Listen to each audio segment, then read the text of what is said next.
The wind howled through the trees as I approached my friend Matt's house. It was a cold autumn evening, and the moon barely peeked through the thick layer of clouds that shrouded the sky.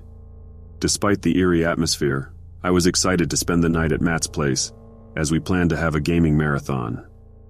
This was in the early 2000s before online gaming had the platform it does today, so going to a friend's house to play video games was a common occurrence. As I reached the front door, I hesitated for a moment before finally ringing the doorbell. Matt's mom, Mrs. Johnson, opened the door with a warm smile, but her eyes seemed distant, as if she was burdened with some unspoken secret. I brushed it off as my imagination running wild. "Hey Josh, so glad you could make it," Mrs. Johnson said, welcoming me inside. "Thanks, Mrs. Johnson. Is Matt around?" I asked. "Yes, he's in the living room. Go on in," she replied, still wearing that distant expression. I made my way to the living room where I found Matt sitting on the couch, surrounded by all the PlayStation games and snacks a boy could ever want. "Hey man, ready for some serious gaming tonight?" Matt greeted me with a grin. "You bet. Let's do this," I replied, trying to shake off the unease I felt upon arriving. We spent the evening gaming and laughing, but I couldn't help but notice that something felt off about the house.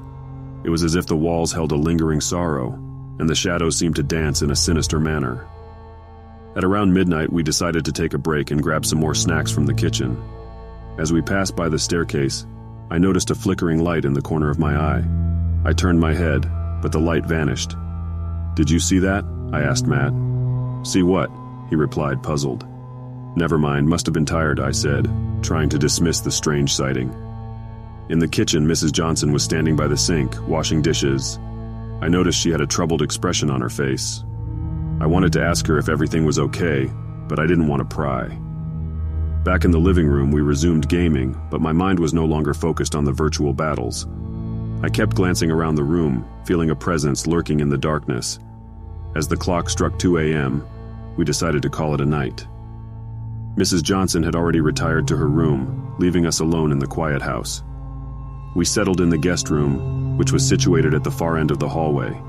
Just as I was about to doze off, I heard faint whispers coming from outside the room. Matt must have heard them too, as he sat up in bed looking tense. "Did you hear that?" I whispered. "Yeah, I've been hearing strange things in this house for a while," Matt admitted. "Strange things like what?"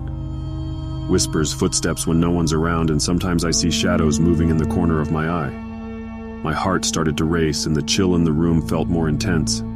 The thought of ghosts haunting this house was too unsettling to bear. But there was a part of me that wanted to uncover the truth, to confront whatever dark secret lay hidden. "Let's investigate," I said, trying to sound braver than I felt. We grabbed a flashlight from Matt's room and slowly made our way downstairs. The whispers grew louder as we approached the living room. We searched every corner, but there was no one there. As we turned to head back upstairs, we heard a faint cry coming from the basement. Fear and curiosity battled within me, but we couldn't ignore the cry of distress. We tiptoed down the creaky stairs and reached the basement door. I hesitated for a moment before opening it. The room was dark, and the flashlight beam revealed dusty old furniture and cobwebs. In the corner, we saw a figure huddled on the floor. It was Mrs. Johnson, her face pale and eyes filled with fear. "Mrs. Johnson, are you okay?" Matt called out. She looked up at us, tears streaming down her cheeks. I can't bear it any longer. The secrets, the pain, it's all too much."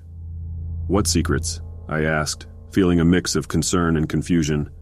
20 years ago, this house was the site of a tragic accident," she began, her voice trembling. "My daughter Lily was playing in the basement when the stairs collapsed, trapping her inside. We tried everything to save her, but it was too late. She died right here, in this very room." My heart sank as I listened to the haunting tale. The whispers and shadows we experienced were the cries of a restless spirit, trapped in the afterlife. Overwhelmed with grief and guilt, Mrs. Johnson confessed that she had kept Lily's death a secret from Matt all these years, fearing that he would never forgive her.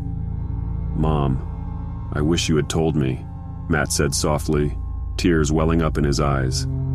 In the days that followed, the atmosphere in the house changed. The sorrow that once clung to its walls gradually lifted, replaced by a sense of closure and healing. Mrs. Johnson and Matt began to rebuild their relationship, their bond stronger than ever. Though the memories of that fateful night will forever haunt us, we learned that facing the truth, no matter how painful, is the only way to find true peace. And so, in the end, the dark secret of Matt's house became a tale of redemption and forgiveness, reminding us of the power of compassion and understanding in the face of darkness.